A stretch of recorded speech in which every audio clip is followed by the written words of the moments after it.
saya melihat Pak Prabowo itu diharapkan menjadi pihak yang akan berperan besar dalam menjadikan hayalan tentang pemecatan Gibran itu bisa diwujudkan.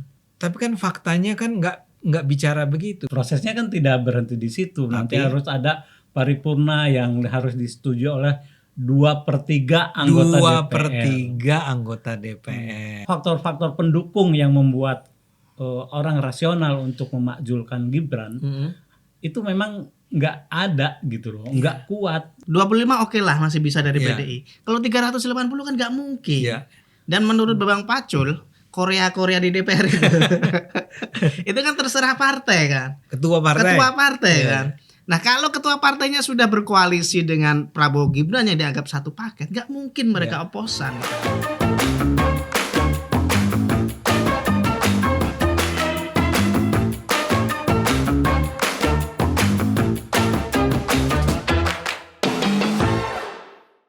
Penonton Cokro TV, ketemu kita lagi di acara apa namanya? Bocor kasar. Hampir lupa, mau mengaji saya. Nama program lupa. Ya maaf ya penonton ini ya amatiran gue. Oke penonton, jadi kali ini saya Kajito Elkayani ditemani oleh abang kita, Bang Ade Armando, kemudian juga mas kita, Mas MWT, Mas Warsa Tarsono. Siap. Nggak nyebut nama lagi. Oke, kali ini kita akan membahas soal ada sebuah podcast Bang, namanya Abraham Samad Speak Up. Jadi moderatornya atau tokoh utama di situ Abraham Samad. Kemudian di sana narsumnya yang diundang itu namanya Ferry Amsari. Ya, dia seorang aktivis, dosen ya. Bahkan disebut Abraham Samad masih pegawai negeri berarti gitu. Karena dia dosen di Universitas Andalas Sumatera Barat. Jadi kalau Pak Abraham Samad kan kita sudah sama tahu lah ya, dia memang seorang salah satu mantan ini KPK komisioner, ketua ya malah ya. Iya. Ketua KPK ya. Abraham Samad itu ketua KPK dan cukup terkenal waktu itu kasusnya ya. Dan Pak Abraham Samad ini di podcast tersebut sempat membuat pengantar ya. Di sana dia mengatakan, kemarin saya ditanya, sekarang ini belempem, nggak ada komentar tentang Pak Jokowi, dulu kan speak up terus. Nah, makanya di situ dia mengatakan saya memang apa istilahnya kritis gitu ya terhadap Pak Jokowi. Masih kritis terhadap. Dia nggak bilang anti. Dia nggak bilang tapi anti. Dia tetap kritis. Dia mengatakan jangan sampai dia dianggap sebagai sekarang ini mulai melempem mendekat pada Pak Jokowi. Jadi itu pengantar dari dia untuk menunjukkan bahwa dia masih mendukung isu-isu yang mengkritisi tentang Pak Jokowi. Salah satunya yang isu yang dibahas di acara Abraham Samad Speak Up itu ada dua skandal istilah mereka yang dibawa di sana. Yang pertama soal isu pemakzulan Gibran, petisi yang dibawa oleh Purnawiran TNI. Kemudian isu yang kedua adalah soal mutasi anak Tri Sutrisno Lejen Kunto Arif Wibowo. Nah, jadi di podcast tersebut saya melihat bahwa ada semacam grand naratif ya, ada narasi besar yang mencoba dicekokkan ke publik bahwa ini itu yang pertama dulu ya, proses pemakzulan Gibran itu masih memungkinkan untuk dibuka gitu ya. Untuk dilakukan. Jadi seolah-olah dia persentasenya kan sebenarnya nggak begitu besar ya, tapi dalam podcast itu saya melihat ini kok seolah-olah masih ada peluang besar untuk digolkan. Ini gimana Bang? Pendapat Bang Ade? Ya, pertama-tama ya kita tadi sudah diingatkan kan, baik Abraham maupun Ferry Amsari adalah orang-orang yang selama ini kita kenal bisa dibilang anti Jokowi ya. Dan kalau anti Jokowi ya pasti anti Gibran. Jadi orang-orang ini walaupun sudah berulang kali diingatkan bahwa kayaknya sih susah lah ya memakzulkan Gibran, tapi mereka memang ingin. Jadi bukan soal bahwa mereka secara sebagai taruhlah Ferry kan sebagai ilmuwan lah ya. Ya, akademisi. Taruhlah Abraham bukan lah ya. Tapi kalau Ferry kan ilmuwan. Ya dia sebetulnya harusnya melihat. Kalau dikatakan bahwa tadi Anda bilang masih terbuka nih peluang. Iya, gitu ya. Kan pertanyaan seberapa besar? Seberapa besar dong. Nah, itu bisa dilakukan. Iya. Nah, saya sih merasa nampaknya ya mungkin kita bisa bicarakan sekarang ya. Ini hal-hal yang hampir-hampir tidak mungkin. Iya. Ya, ingat ya si Ferry ya. Ferry itu mengingatkan sejak awal. Gini, ini soal manuver untuk memberhentikan Gibran. Ini sebetulnya para purnawirawan itu salah langkah. Salah langkah. Jadi mereka bilang, kata Ferry nih, seharusnya itu diajukannya bukan ke presiden. Bukan ke Prabowo tapi ke DPR. Nah, dia bilang terus kalau ke DPR masih itu yang dikatakan sebagai sangat bisa kalau ke DPR. Kalau ke Prabowo saya setuju, tapi dalam hal ini ya. Kalau ke Prabowo kayaknya sih ya, kalau ke pemerintah kayaknya sih hampir-hampir memang tidak ada kemungkinan. Ya karena mereka satu paket juga kan. Prabowo dan Gibran kan satu paket. Betul. Yang milih Gibran ya biar gimana pun orang bilang bahwa ini karena titipan Pak Jokowi, ya kan nggak bisa nitip begitu aja. Ini adalah keputusan Prabowo untuk mengangkat membawa Gibran. Kok sekarang diciptakan kesan bahwa sebetulnya dia kayak dia dibohongi gitu loh, Gibran Pak Prabowo-nya. Tapi terlepas dari itu, nanti kita kalau mau bicarakan itu boleh juga. Tapi saya melihat Pak Prabowo itu diharapkan menjadi pihak yang akan berperan besar dalam menjadikan hayalan tentang pemecatan Gibran itu bisa diwujudkan. Saya duga mereka melihat Prabowo sendiri itu udah nggak nyaman nih sama Gibran dalam pandangan mereka. Saya duga ya. Narasi-narasinya begitu. Narasi-narasi yang mereka ciptakan begitu kan. Ya. Nah, dalam hal ini, tapi kan faktanya kan nggak bicara begitu. Misalnya saja nih Warsa dan Cito, Pak Prabowo itu kelihatan tuh nggak antusias sama sekali sama manuver para jenderal purnawirawan ini. Kalau Anda tanya buktinya, saya akan jawab sampai saat ini Pak Prabowo itu sebetulnya tidak pernah menerima kunjungan secara formal dari para jenderal purnawirawan itu. Itu kan ada 100 berapa jenderal, marsekal, plus kolonel, bla bla bla. Purnawirawan versi Sunarko atau faksi Sunarko. Ya, gitu faksi Sunarko. Sunarko salah satu ininya. Danjen Kopassus kalau nggak salah. Yang kumisan. Kalau Kopassus artinya dia mungkin dekat sama Prabowo ya. Kan sama-sama Kopassus dulu kan. Iya, mungkin. Prabowo ya. Tapi taruhlah siapapun dia. Kan mereka itu membuat petisi. Ya. Petisi itu dikirimkannya ke Prabowo. Yang 8 poin itu loh. Yang nomor 8-nya adalah berhentikan Gibran. Mereka ingin ketemu dengan Prabowo. Prabowo nggak mau tuh ketemu untuk ngomongin itu. Untuk ngomongin ini ya. Mereka ketemu nggak sama Prabowo? Ketemu di acara apa namanya? Halal bihalal. Dan ini bukan forumnya Sunarko khusus ya. Jadi lebih umum. Purnawirawan secara umum lah. Purnawirawan secara umum ya. Ada jadi pertemuan, tapi nggak ngomongin itu. Jadi gini, kalau kita lihat dari luar, apa kesimpulan Anda? Orang ingin ketemu Anda, tapi Anda tidak memberi kesempatan bagi orang untuk ketemu Anda. Kira-kira itu artinya apa? Artinya ya tidak setuju atau tidak mendukung lah ya. Kalaupun dia netral, dia juga dia mungkin nggak menolak, tapi dia juga nggak mendukung. Minimal itu dulu ya. Tapi paling tidak kan gini. Kalaupun ingat Pak Wiranto kan sempat memberikan sambutan kan? Bukan sambutan apa namanya ya? Bahkan statement kan? Bikin statement. Artinya konferensi pers secara resmi kan? Dan nggak ada satupun di sana terindikasi bahwa Prabowo mendukung. Ya. Bahkan ada kesan nggak ingin diikut-ikutkan. Iya. Makanya pernyataannya normatif, menghormati, kita hormati, bla bla bla. Gitu aja. Tapi nggak ada ininya, ya. Dan jangan lupa kemudian ada, saya nggak tahu apakah ini layak dikait-kaitkan dengan Prabowo. Ada perkumpulan para purnawirawan ABRI. Iya. Kan yang terkenal tuh Pepabri ya. Pepabri, ya. Persatuan Purnawirawan ABRI kan. Ya.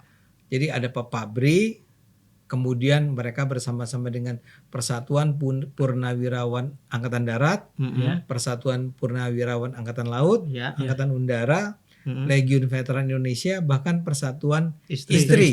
Ya. Itu berkumpul untuk menyatakan yang resmi mewakili para purnawirawan itu adalah kami. Berarti yang lain nggak resmi. Nggak resmi. Ilegal dong. Kalau ilegal kan enggak lah. Oh, enggak, ya. Tapi kayak dia mau bilang sama kita semua, jangan didengerin. Udahlah. Itu berisik. Berisik itu jangan, kami aja nih ya. Iya. Terus lebih lengkap lagi nih untuk menunjukkan, walaupun lagi-lagi ini bukan Prabowo ya. Muncullah Pak Luhut Binsar Panjaitan. Ini paling frontal komentarnya. Kampungan. Oke. Jadi poin saya adalah kayaknya sih kalau lewat Pak Prabowo, kayaknya nih lewat pemerintah, kayaknya sih nggak akan jalan. Nggak jalan. Ya. Makanya, udahlah, makanya didorong ke sana ya. Nah, karena itu Pak Ferry itu ngomong, kayaknya sih harusnya ke DPR deh. Oke, Bang Ade. Tadi udah diborong semua, ada Luhut, ada macam-macam. Padahal itu poin yang mau saya bicarakan. Oh, iya. Apa yang mau bicarakan? Enggak, yang Luhut bilang kamu. Tapi nggak apa-apa, nanti kita ngalir aja ke sana ya. Tapi itu kan Luhut itu diserang juga kemudian oleh salah seorang purnawirawan lah. Iya, ada lah. Yang katanya kakak kelasnya Luhut. Iya. Kenapa itu? Katanya Luhut kampungan. Ya Luhut kan sebelah aja kali ya. Iya. Ini orang ngapain sih? Udah resmi, udah dinyatakan sah kok masih berisik. Gitu kan. Mungkin itu latar belakang. Mungkin. Oke, Bang Ade. Bro Warsa, tadi menanggapi Bang Ade, saya lupa bahwa dua hal yang disebut skandal itu salah satunya putusan MK sebenarnya. Saya lupa ngomong tadi ya. Putusan MK dan mutasi Kunto Arif Wibowo. Nah, terkait putusan MK ini Mas Warsa, menurut Mas Warsa gimana kok masih aja di Bang Ferry atau Bung Ferry ini mengangkat isu itu? Padahal itu isu yang jadul banget dan kita semua sudah mafhum bahwa itu sudah sah, legal. Menurut Mas, kenapa Mas ini kok masih diungkit-ungkit terus? Yang mungkin sih mereka nganggap bahwa putusan MK yang tentang persyaratan itu kan memang kemarin ada proses di MK, kemudian ada hakim yang dikatakan ya ketuanya ya Pak Anwar Usman ya melanggar etika gitu. Nah itu dianggap sebagai sebuah celak dari putusan itu. Tapi kan yang harus kita ingat bahwa putusannya sendiri itu tidak masalah. Tidak dibatalkan. Tidak dibatalkan. Sebagai sebuah undang-undang itu tetap berlaku dan mengikat siapapun gitu. Semua warga negara di Indonesia gitu loh. Betul. Artinya itu sudah sebenarnya itu sudah nggak bisa diungkit-ungkit lagi gitu. Waktu itu keputusannya apa ya? Keputusan si MK itu adalah bahwa yang berusia di bawah 40 tahun tapi sudah pernah menjabat sebagai kepala daerah yang dipilih secara langsung itu boleh untuk menjadi calon. Jadi bukan cuma soal presiden. Usia dong ya? Bukan cuma soal usia. Iya. Iya kan? Kan semula yang diributkan usia. Ya. Tapi kemudian si MK memutuskan bahwa boleh usianya di bawah 40 tahun asalkan dia telah menjabat kepala daerah atau seperti kayak DPR gitu yang dipilih langsung oleh rakyat. Gitu. Karena itulah Gibran bisa lolos. Karena dia adalah wali kota. Wali kota Solo, betul. Nah, kan kalau keputusan itu memang sudah menjadi cacat ya, artinya pemilu saat itu yang kemudian memilih Gibran sama Pak Prabowo itu sudah tidak bisa dilaksanakan. Betul. Karena udah ya artinya undang-undangnya dianggap cacat gitu. Tapi kan oleh negara, dalam hal ini oleh negara sebagai bangsa, sebagai negara, karena itu sudah menjadi putusan final MK, yaitu tetap dijalankan gitu loh. Ya. Artinya sah. Gitu. Walaupun sebetulnya waktu itu MK-nya memang terpecah. Iya, MK-nya terpecah. Terpecah tuh artinya keputusannya ada yang setuju, ada yang tidak. Tapi yang menang kan yang setuju. Iya, 5 lawan 4. 5 banding 4. Ya itu kan mekanisme kayak gitu kan tetap ada ya di putusan-putusan MK. Memang proporsinya komposisinya antara 45, ada 63 atau berapapun lah gitu. Tapi selalu kalau putusan-putusan mungkin diambilnya secara voting ya. Jadi akhirnya ya ada jumlah yang pemenang tuh yang terbanyak gitu. Jadi itu normal ya. Ya artinya ya kita gimana, pemilu sudah berjalan. Artinya semua proses mewujudkan keputusan itu sudah dilakukan gitu.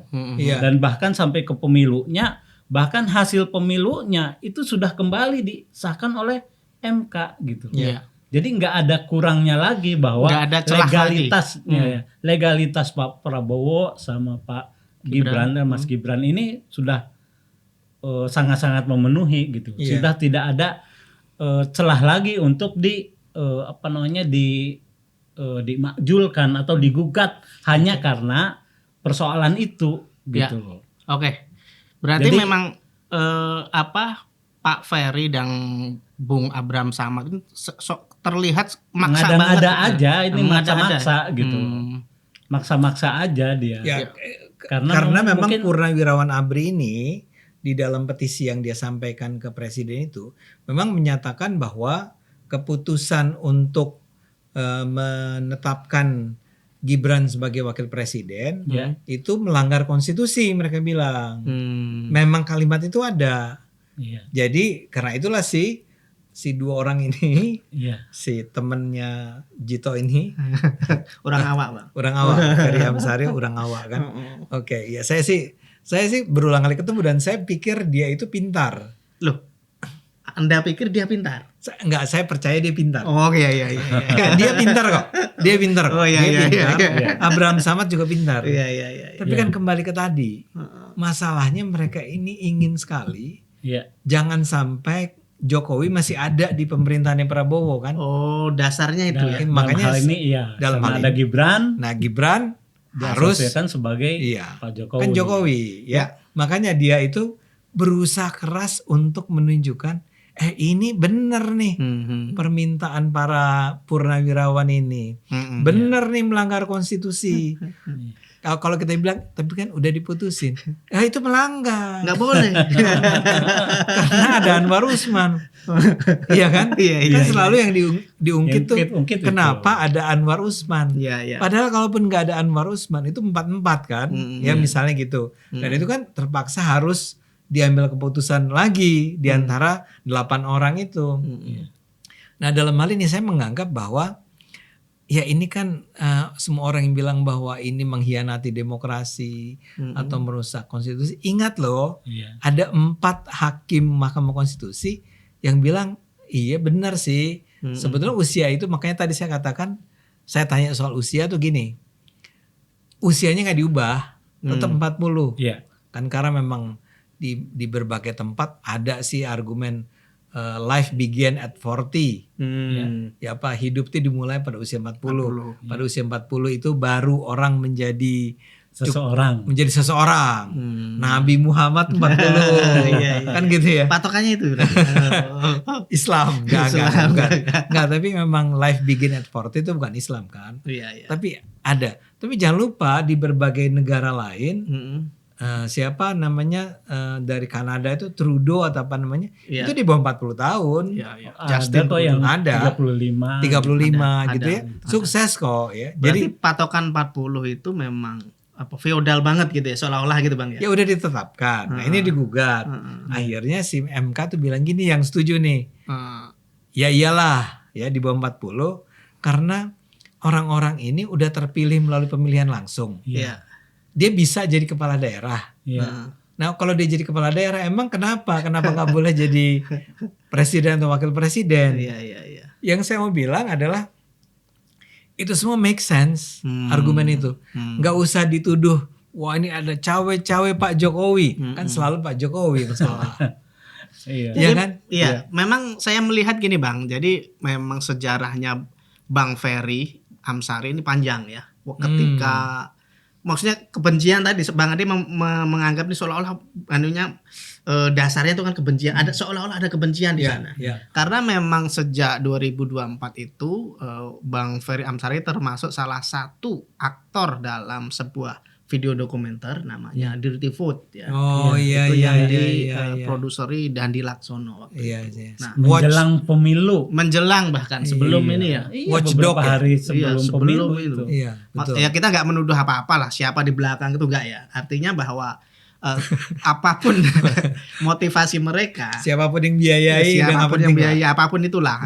Jadi sejak itulah saya melihat bahwa Bang Ferry ini ada semacam ketidaksukaan gitu loh dengan Pak Jokowi. Makanya ketika persoalan keputusan MK ini kembali digugat, yang menurut kita loh kok masih ada ya orang yang mempersoalkan, udah final gitu kan. Karena dari sana buntutnya gitu. Makanya sampai sekarang itu masih diseret-seret. Oke, Mas Warsa, di narasinya Bang Ferry ini ada ada celah menurut dia ya. Meskipun kalau kita ngomong kan persentasenya kecil sebenarnya. 0, lah, katakanlah begitu. Tapi dia bilang ada peluang. Ada potensi dan menurut narasi dia itu potensinya sangat besar. Sangat mungkin, sangat bisa. Seolah-olah Gibran tinggal jorokin aja masuk gitu. Nah, dia mengatakan bahwa DPR itu kalau perlu jemput bola katanya. Karena ini udah ada heboh nih, DPR kok diem aja, seolah-olah malah nyalain DPR. Nah gimana nih, ada mekanisme 25 anggota DPR yang tanda tangan, kemudian bisa diusulkan dipecat, seolah-olah mudah banget. Padahal kan gak semudah itu sekarang. Gimana Mas Warsa menanggapi ini? Ya sebenarnya kan memang itu di konstitusi kita memang ada ya, istilahnya ada memungkinkan seorang presiden atau wakil presiden itu di impeach dimakzulkan. Ya, tapi kan itu istilahnya hanya celah. Untuk mewujudkannya itu banyak faktor yang harus mendukung gitu. Pertama misalkan kalau ada pelanggaran itu jelas, kalau itu kan harus ada pelanggaran yang dilakukan oleh presiden atau wakil presidennya, dari mulai pelanggaran hukum kan? Iya, pelanggaran hukum, melakukan korupsi, pengkhianatan, kemudian melakukan tindak pidana, itu mungkin gitu, memungkinkan. Konstitusi kita memungkinkan ada celah itu. Kalau kata Refli Harun ini narkoba. Karena tampang Gibran. Walaupun ini bercanda, cuman bayangkan itu disebut oleh Refli Harun. Oke, sorry, saya potong. Iya, jadi ada memang celahnya di konstitusi kita, tapi mewujudkannya ya itu kan minimal tadi memang ada 25. Harus 25. Iya, 25 orang tangan yang mengusulkan sebagai anggota yang mengusulkan anggota DPR ya. Anggota DPR yang mengusulkan untuk melakukan proses pemakzulan gitu. Tetapi pertanyaannya kan 25 orang ini juga dari mana? Iya, dari mana? Kan dari mana?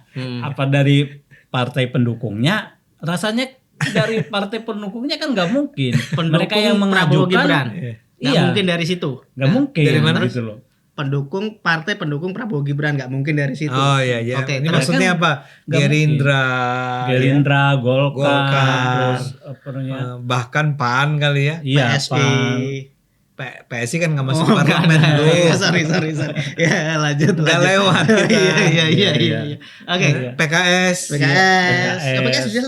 dalam. Oke, berarti PDI sendirian dong. Ya. Nah, kan berarti tinggal PDI. Nah, PDIP. Secara jumlah memang mereka memungkinkan. Tapi kan realisasinya pada kenyataannya mereka juga terhadap isu ini tidak merespon secara antusias gitu loh.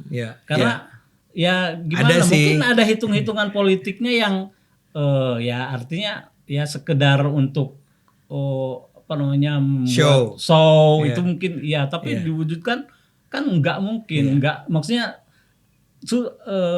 ya kita bercermin ke kemarin lah, ke katanya yang mau menggugat hasil pemilu yang udah rame sedemikian ramenya, hanya perlu 25 orang tanda tangan, itu juga nggak kewujud.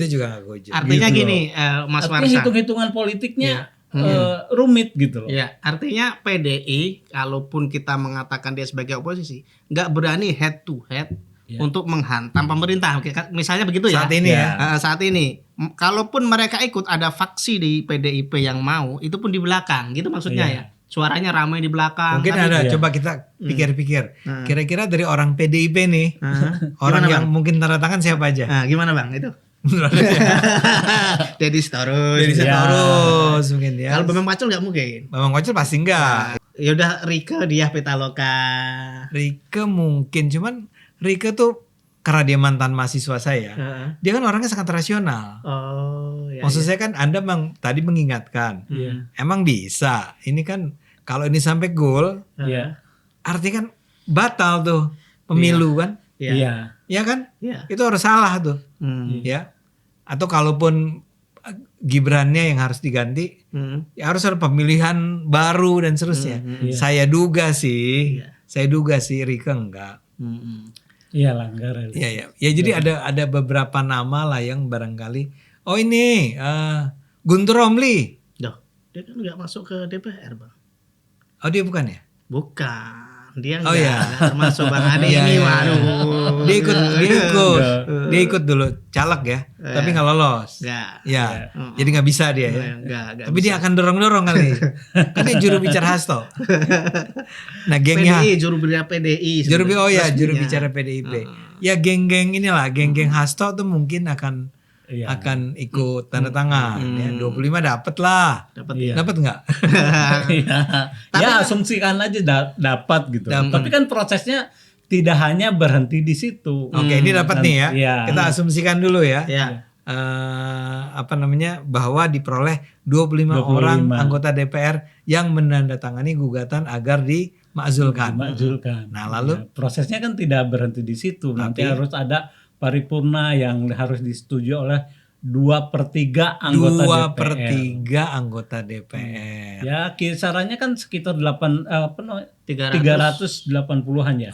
Jadi bukan 25 nih ya. Naik ke 380. Nah, siapa yang ngisi 380? Siapa yang ngisi? Dari PDIP aja kan cuman 100 sekian ya. 100-an gitu loh. Jadi hitung-hitungannya susah lah. Artinya menurut saya yaitu tadi, karena faktor-faktor pendukung yang membuat orang rasional untuk memakzulkan Gibran itu memang nggak ada gitu loh, nggak kuat. Ya artinya dari berapa? 380 dari kisaran anggota gitu. 500. Jangan sebut dari PSI ya. Oh iya, saya lupa tadi. Iya. Dan itu prosesnya paripurna, nanti ke MK, kan harus ada putusan MK juga bahwa pengesahan, terus kemudian dari DPR ke MPR dulu. Iya kan? Iya. Ke MPR kan? Ke MPR dulu. MPR tuh si anggota DPR plus DPD. Oh DPD. DPR, DPD, MPR. Iya. Itu juga harus 2/3 kali ya? Iya. Untuk bisa keputusan bulat bahwa itu maju ke MK kan? Yang putuskan ke ketua Bang. Ya mayoritas kemudian diputuskan oleh ketua. Tapi kan harus voting. Iya. Jadi rada-rada ya kecil lah kemungkinannya. Sebenarnya potensi ya itu hanya hayalan-hayalan dia aja yang ingin coba menarasikan bahwa peluangnya besar. Ya. Pada kenyataannya enggak. Nah, jadi kalau saya ingat, jadi waktu saya mulai menghafal Undang-Undang 45 dulu waktu SD, saya udah kan ada pasal tentang perubahan undang-undang kan. Itu aja udah bertanya gitu gimana ngubahnya. Sampai akhirnya kan sampai puluhan tahun baru terwujud dengan ada satu kondisi yang ya itu karena banyak DPR baru, ada reformasi dan lain sebagainya. Jadi tidak mudah. Celah itu memang celah ya, namanya juga konstitusi, namanya juga undang-undang kan, memang dimungkinkan adanya perubahan-perubahan gitu. Ini levelnya undang-undang ya, perubahan undang-undang ya. Dan ingat bahwa pemakzulan yang saat ini itu lebih susah dibandingkan pemajulan seperti yang sebelumnya. Ya. Karena saya dengar-dengar misalkan memang jangan sampai mengulang kembali seperti yang menimpa Gus Dur gitu loh. Jadi itu sengaja dipersulit ya? Sengaja dipersulit yang saya yang tahu tadi Anda gambarkan begitu. itu ya. Dimulai 25 naik ke 300 gitu. sekian gitu ya. Itu kan Gus Dur kemarin ya relatif muda lah ya kemarin artinya walaupun memang itu juga ada syarat jumlah DPR-nya juga. Kayaknya waktu itu nggak dari 25 tuh nggak ada. Nggak ada. Itu langsung di MPR-nya. Di MPR. Ya. Gitu. Sekarang ini sudah dipersulit. Lebih sulit. Ya. Tapi saya duga gini Warsa. Saya duga mereka nih si Bung Ferry dan Pak Samad ini, Bung Samad ini ya. membayangkan di DPR itu ada begitu banyak orang yang juga sama-sama anti Jokowi, ya, yang marah sama Jokowi kayak mereka kan tadi. Ya. Saya nggak tahu kenapa mereka benci sama Jokowi. Tapi ini ada sekitar 300 orang. Ini tidak suka Gibran, tidak suka Jokowi. Iya. Makanya aneh Bang. Gini loh, Bang Ferry ini kan seorang aktivis, akademisi, dosen lah ya. Artinya dia kan mestinya pakai logika, nalar yang objektif. Ya. Kalau tadi Mas Warsa bilang kemungkinan itu sangat kecil. Ya. 25 oke lah masih bisa dari PDI. Kalau 380 kan nggak mungkin. Ya. Dan menurut Bang Pacul, Korea di DPR itu kan terserah partai kan. Ketua partai kan. Nah kalau ketua partainya sudah berkoalisi dengan Prabowo Gibran yang dianggap satu paket, nggak mungkin mereka oposan gitu. Nggak mungkin mereka menang tiba-tiba lepas dari ketua partai, saya dukung ini usulan ini PDI, saya ikut, nggak mungkin kan. Bahkan di PDI pun ya itu kan faksi-faksi juga gitu. Nggak seluruhnya mendukung itu, karena misalnya faksinya Puan itu sangat welcome ke Gibran, ke Jokowi deket banget gitu, gak ada masalah. Bahkan saya mengutip Bang Pacul itu, Bang Pacul ini meskipun orang menilai agak buruk menurut mereka ya, tapi menurut saya itu role model seorang politisi asli gitu loh, seorang fighter. Bang Pacul gini, logikanya sederhana Bang. Kita sudah perang ya, artileri kita kerahkan, pasukan kita kalah faktanya. Ya sudah, kita terima gitu loh. Jadi orang ini itu sikap yang sangat realistis, berjiwa besar kan. Nggak kita bertarung. Ini kayak saya di PSI nih. Kan kita bertarung nih. Suara saya bagus nggak? Bagus. Tapi bisa lolos nggak? Enggak. Kenapa? Karena PSI nggak lolos. Iya. Terus apa saya harus marah-marah menggugat undang-undang pemilu? Nah, makanya logika Bang Ferry ini yang sesuatu yang sudah nggak mungkin masuk, nggak mungkin gol menurut kita ini, itu kan nggak logis ya. Tapi kok kenapa masih dipaksakan terus ya? Dasarnya apa gitu loh? Dan seolah-olah dalam grand naratif tadi, dalam narasi besar mereka, peluangnya sangat besar. Padahal peluangnya ini sangat-sangat kecil. Nah, gini Bang, terkait pemakzulan Gibran, saya pikir tadi Bang Ade juga sudah bikin konten kemarin ya, LAA tayang hari ini ya, yang menyebutkan bahwa Purnawirawan tuh kalau saya baca dari narasinya Bang Ade di situ, seolah-olah sudah diabaikan. Kamu Muhammadiyah sudah ditolak, kamu ditolak gitu loh. Tapi dan ini pun narasi yang berapa bulan sebelumnya kemudian diangkat lagi gitu loh. Dan tadi Bang Ade mengatakan bahwa Prabowo sendiri sebenarnya responnya juga ya dia menghormati, tapi nggak ada gitu, nggak ada antusiasme untuk merespon ini bahwa ini harus dijalankan. Dia hanya sekedar menghormati. Dan menurut Bang Ade gimana ini? Kenapa kok sesuatu yang sudah mentah ya, sesuatu yang sudah nggak layak bahkan oleh ormas saja ditolak kan, meskipun alasannya bukan nggak berpolitik praktis. Tapi kenapa seperti Bang Ferry, Bang Abram sampai masih ngangkat-ngangkat terus Bang? Tujuannya, motifnya apa kira-kira gitu Bang?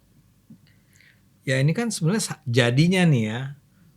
Ini saya sayangkan sih ya, orang selevel Ferry dan selevel Abram Samad, ini harusnya lebih dong, lebih pintar dari teman-temannya.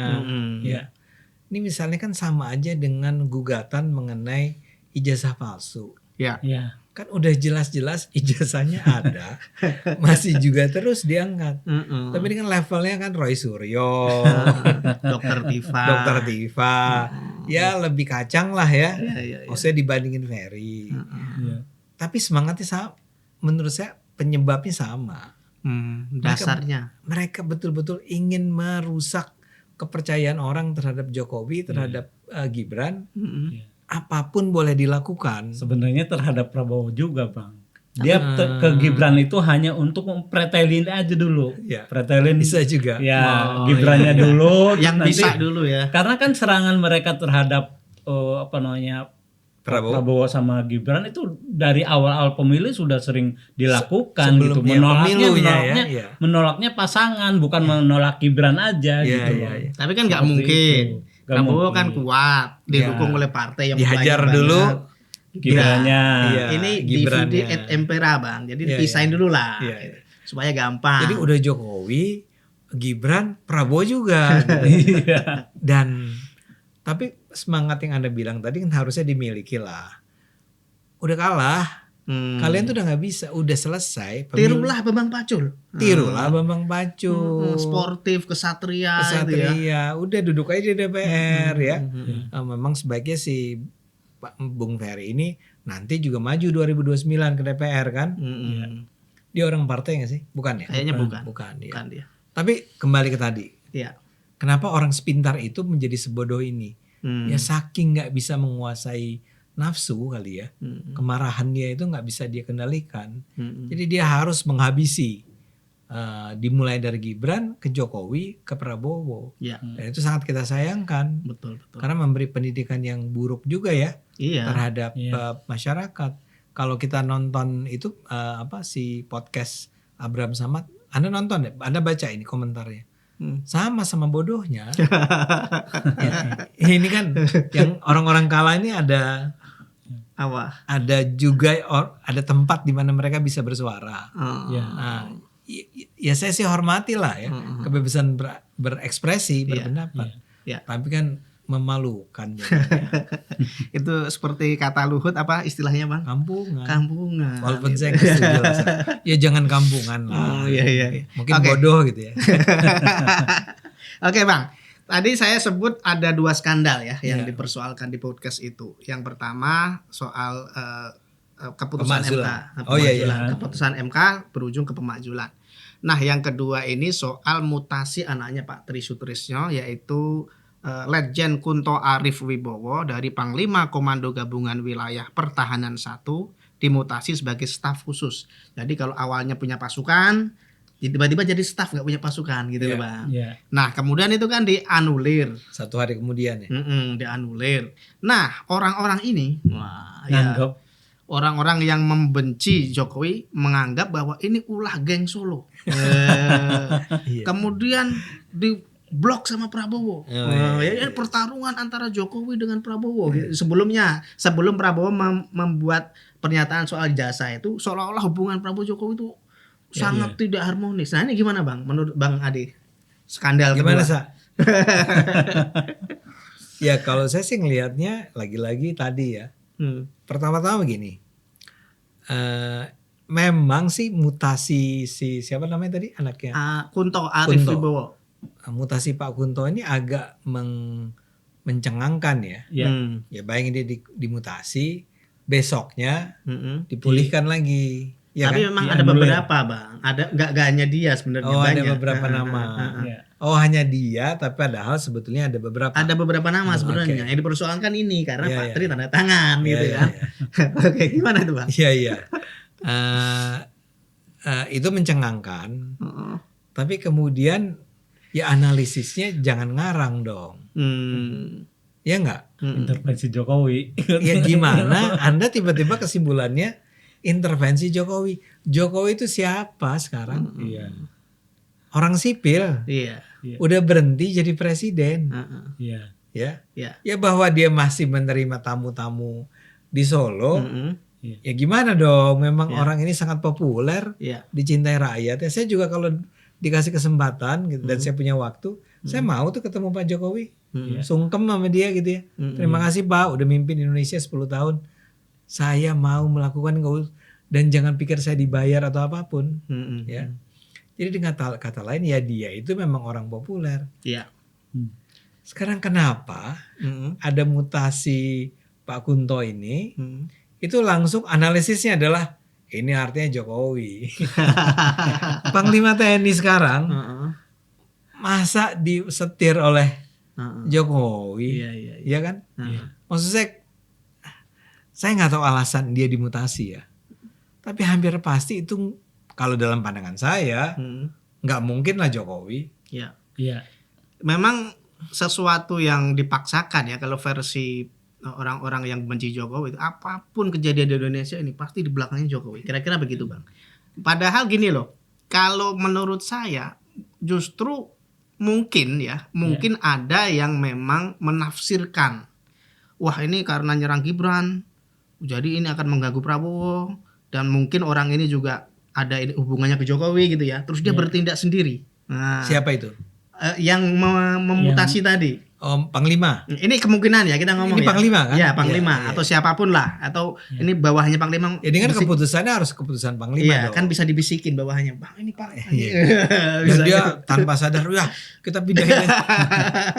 Ini nggak bagus Pak, pindahin aja bisa gitu kan. Nah menurut saya kalau sebagai Pak Jokowi justru malah terlalu jelas kalau dia memutasi itu Pak. Betul. Baru tanda tangan langsung dimutasi. Itu bukan gaya Pak Jokowi banget gitu loh. Nah bisa jadi yang membatalkan justru meskipun Pak Jokowi nggak bisa cawe-cawe kata Bang Ade ya, justru malah mungkin atas sarannya Pak Jokowi juga. Lo jangan gitu mainnya, malah bisa gitu Bang menurut saya. Oh ini dibalikinnya. Dibalikinnya bisa gitu. Setelah dia dimutasi, atas saran Pak Jokowi dikembalikan. Karena memang itu kan nggak mengancam, ancamannya di mana gitu loh. Nah ini gimana Mas Warsa menanggapi logika mereka yang seolah-olah bahwa apapun yang dilakukan ya, mutasi Polri, mutasi TNI, apapun itu pasti geng Solo. Nah ini pasti gitu, gimana itu? Jadi gini, kalau saya sih, saya nganggap mereka tuh suka nggak konsisten ya.